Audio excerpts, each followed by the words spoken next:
The young slit experiment, zero order and 10th order bright fringes are obtained at distance of 11.5 millimeter and 14.5 millimeter from some reference point. The wavelength of the light used is 6000 angstrom. If the wavelength of light becomes 5000 angstrom, find the positions of the zero order and 10th order bright fringe for the same arrangement. Okay तो देखिए बच्चों, इस question में हमसे कह रहे हैं कि कोई इंटरफेरेंस का यंग डबल स्लिट एक्सपेरिमेंट है, जैसा कि हम आपको डायग्राम में दिखा रहे हैं। ठीक है, इसमें जब 6000 एंगस्ट्रॉम की वेवलेंथ की लाइट यूज करते हैं, ठीक है, तो जीरो ऑर्डर की जो फ्रिंज है, ठीक है, वो मिलती है 11.5 मिलीमीटर पे पोजीशन पे, और जो 10th ऑर्डर की फ्रिंज है वो मिलती है 14.50 मिलीमीटर पे। इसका मतलब यहाँ पे कुछ बच्चों मीटर स्केल यहाँ लगी होगी और यहाँ कहीं जीरो होगा, बढ़ते बढ़ते यहाँ 1 2 3 4 5 करते करते ये 11.5 पोजीशन होगा, ऐसे ही वह आगे कहीं 14.5 मिल गया होगा, ऐसा कुछ है ना, ये बना होगा। और हमसे कह रहे हैं कि अगर हम यहाँ पे 6000 एंगस्ट्रॉम की जगह 5000 एंगस्ट्रॉम की वेवलेंथ की लाइट को यूज कर लें, ठीक है, 6000 की जगह क्या यूज कर लें, 5000, तो हमको बताना है कि वो जीरो ऑर्डर की फ्रिंज अब कहाँ पे बनेगी, किस पोजीशन पे बनेगी, किस पॉइंट पे बनेगी, मिलीमीटर में ही स्केल है पूरी, समझ लेना, कहाँ बनेगी, और 10th ऑर्डर की फ्रिंज कहाँ बनेगी, कब, जब हम 5000 एंगस्ट्रॉम की लाइट को यूज करेंगे। तो चलिए बच्चों, हम सबसे पहले ये सोचते हैं, ठीक है, इसको हटा देते हैं, ये हटा देते हैं, ये समझ गए ना आप, स्केल ऐसे बनी होगी, ठीक है। अब हम बातें करते हैं कि जैसे मान लेते हैं कि जैसे दिया हमको कि जीरो ऑर्डर की फ्रिंज 11.5 मिलीमीटर, इससे हम क्या समझ रहे हैं, अब आपको पता है ना जीरो ऑर्डर की फ्रिंज क्या मतलब है, मतलब सेंट्रल फ्रिंज।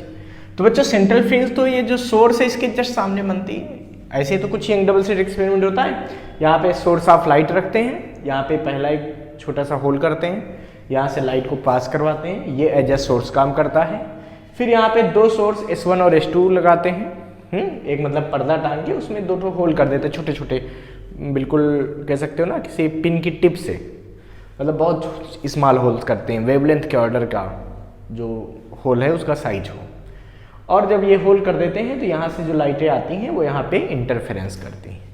उस इंटरफेरेंस में आपको पता है ना कुछ इस तरह से फ्रिंज मिलती है कि यहाँ पे हमेशा ब्राइट फ्रिंज मिलती है, जो सेंट्रल फ्रिंज है हमें वो हमेशा क्या होती है बच्चों, ब्राइट होती है। क्यों ब्राइट होती है पता है ना, क्योंकि यहाँ पे पाथ डिफरेंस जीरो होता है, और जहाँ पे पाथ डिफरेंस जीरो होता है या लैम्डा होता है या 2 लैम्डा होता है या 3 लैम्डा होता है, वहाँ पे मैक्सिमम ब्राइटनेस मिलती है, मतलब वहाँ पे ब्राइट फ्रिंज मिलती है। तो बच्चों इन्होंने कहा जीरो ऑर्डर की फ्रिंज यहाँ है, अब इस तरह से ऐसे ये फ्रिंजें और बनेंगी, ठीक है, ऐसे बननी होंगी, कुछ इस तरह से बन गई। तो इन्होंने कहा कि जब इस तरह से ये फ्रिंजेस बनी हुई हैं तो इस तरह से उनका 10 फ्रिंजें बनी होंगी, तो कहीं 10 बनी होंगी भाई।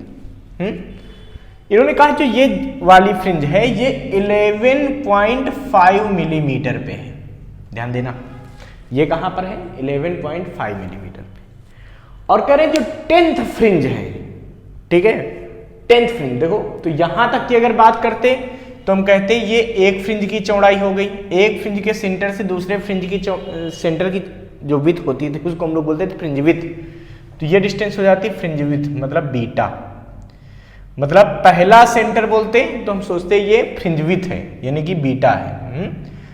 अगर दूसरे सेंटर तक बोलते तो हम क्या बोलते बच्चों, बीटा और बढ़ जाता, मतलब हम बोलते ये टोटल डिस्टेंस कितनी हो गई 2 बीटा। तीसरे के सेंटर तक बोलते तो हम क्या सोचते बच्चों 3 बीटा। अब ध्यान रखना यहाँ पे बीटा क्या है, बीटा है फ्रिंज विड्थ, ठीक है, कई बुक वाले फ्रिंज विड्थ को W से भी यूज करते हैं, तो कोई दिक्कत नहीं, आप W से भी कर सकते हो, तो फिलहाल हम बीटा करें। तो जैसे तीसरे का सेंटर जहां पे मिलता है वो 3 बीटा होता, चौथे का सेंटर जहां मिलता है वो क्या हो जाता 4 बीटा, ऐसे 10th फ्रिंज का जहां पे सेंटर कोइंसाइड कर रहा होगा वो पॉइंट क्या होगा 10 बीटा, यानी कि 11.5 से और 10th वाली फ्रिंज कहां मिली है बच्चों 14.5। तो यहां से वहां तक की जो डिस्टेंस है भाई, यहां का जो गैप है वो डिस्टेंस होगी इनके बीच की, दोनों के बीच की, सेंटर के बीच की। तो ये जो डिस्टेंस है वो कितनी है, वो है 14.5 माइनस 11.5। ये 10th फ्रिंज के सेंटर का पोजीशन ये दिया है। तो समझो यहां से यहां तक 10 फ्रिंजें बीच में हो गई। तो 10 फ्रिंजों की जो विड्थ है वो कितनी हो गई, इन दोनों घटा देंगे मिल जाएगी भाई। इसकी पोजीशन में इसको घटा दो, ये वाला बीटा मिल जाएगा। इसकी पोजीशन में इसको घटा दो, 2 बीटा मिल जाएगा। ऐसे जो 10th फ्रिंज का जो सेंटर होगा उसकी पोजीशन में से इसको जब घटाएंगे तो वो क्या मिलेगा, वो 10 फ्रिंजों का मिल जाएगा। ठीक है, तो इसका मतलब ये हो गया कि ये 10 फ्रिंजों की विड्थ हो गई। तो यानी कि ये किसके बराबर हो गया 10 बीटा, क्योंकि यहां से हम एज ए 0 काउंट करेंगे। तो यहां से सारी पोजीशन काउंट करेंगे तो बेटा यहां पे जो पोजीशन होगी उसमें से इसको घटा देंगे, ये विड्थ निकल जाएगी। ऐसे दूसरे की जो पोजीशन होगी उसमें से इसको घटा देंगे तो ये 2 बीटा निकल आएगा। तीसरे से घटाएंगे 3 बीटा निकल आएगा। तो 10th से घटाएंगे तो 10 बीटा मिलेगा। ठीक है, अब बीटा यहाँ पे फ्रिंज विड्थ, बच्चों आप क्या सोच रहे हैं, यहां से आपको बीटा मिल जाएगा। बीटा कितना मिलेगा देखो, वो भी मिलीमीटर मिलेगा। तो ये बच्चों 10 बीटा आ गया हमारे पास 3 मिलीमीटर, यानी कि बीटा कितना आ गया 0.3 मिलीमीटर।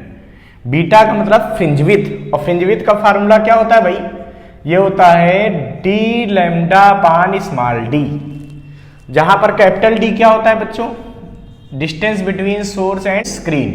तो सोर्स और स्क्रीन के बीच की जो डिस्टेंस है, कौन से सोर्स, ये कोहेरेंट सोर्स।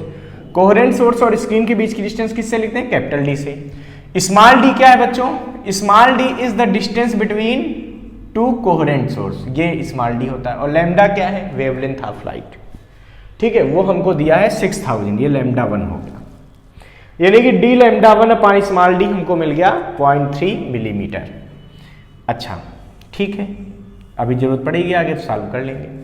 ठीक है, अब बच्चों देखिए, अब आपसे कह रहे हैं कि यहां पे हम 5000 एंगस्ट्रॉम की लाइट को डालते हैं, तो हमको बताना है कि 0 वाली फ्रिंज और 10th वाली फ्रिंज किस किस पोजीशन पे बनेगी। तो बच्चों अगर आप किसी भी वेवलेंथ की यहां से लाइट डालिए, इंटरफेरेंस पैटर्न कराइए, तो जो सेंट्रल फ्रिंज है वो तो कहीं जाने वाली नहीं, वो तो ऐसी जगह होती है जहां पाथ डिफरेंस क्या हो, 0 हो।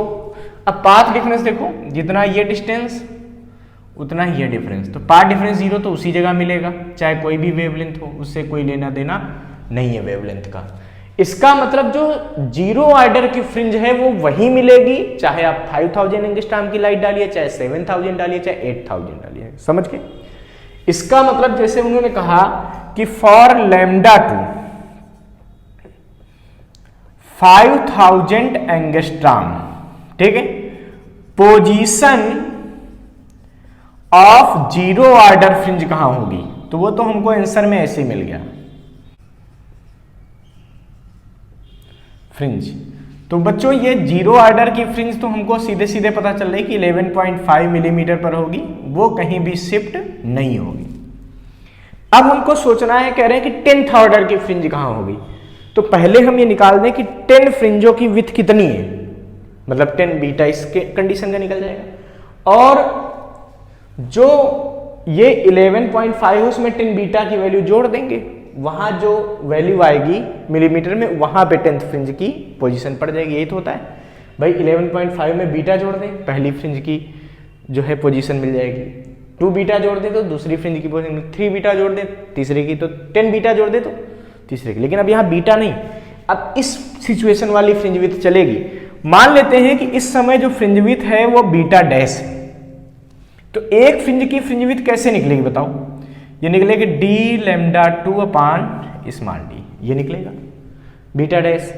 अब सोचो बच्चों 10 बीटा डैश, सो 10 बीटा डैश बराबर कितना आएगा, सोचो तो कितना आ जाएगा बताओ, यह आ जाएगा 10 डी लैम्डा 2 अपान स्मॉल डी। बच्चों यहां से आप कैपिटल डी अपान स्मॉल डी की वैल्यू को निकाल सकते हैं। क्या निकलेगी 0.3 मिलीमीटर अपान लैम्डा 1, वैल्यू पुट कर दीजिए तो यह आएगा 0.3 इंटू 10 की पावर -3 अपान लैम्डा 1। भाई मिलीमीटर को मीटर में बदल दिया, और लैम्डा 1 कितना दिया 6000 एंगस्ट्रॉम, मतलब 6 इंटू 10 की पावर माइनस 7 मीटर। तो यहाँ पे रख देंगे 6 इंटू 10 की पावर माइनस 7 मीटर। ठीक है, अब इसको आप सॉल्व कर लीजिए। तो ये क्या मिलेगा, ये मिल जाएगा 1/2 इंटू 10 की पावर, देखो पॉइंट यहाँ से हटा यहाँ आया, इससे इसको डिवाइड किया 20 टाइम्स, एक जीरो यहाँ ले गए 10 पावर माइनस 6 ऊपर गया प्लस 6 तो 10 पावर 3 आ जाएगा। तो कैपिटल डी अपान स्मॉल डी की वैल्यू क्या आएगी 1/2 इंटू 10 की पावर 3। क्लियर है कैसे आया, फिर से देख लो, ये 20 है, एक जीरो प्लस का लिया पावर 1 इसमें जोड़ा, 10 पावर क्या हो गया -6 को ऊपर ले गए क्या हो गया +6 और -3 में +6 जुड़ेगा तो कितना बचेगा +3 बचेगा, ये आ जाएगा। अब कैपिटल डी अपान स्मॉल डी तो वही रहेगा, क्यों, क्योंकि हमने इसमें तो कोई चेंज किया नहीं, हमने केवल वेवलेंथ बदली है, तो कैपिटल डी अपान स्मॉल डी से कोई मतलब नहीं है, तो वो तो यहीं आ जाएगा।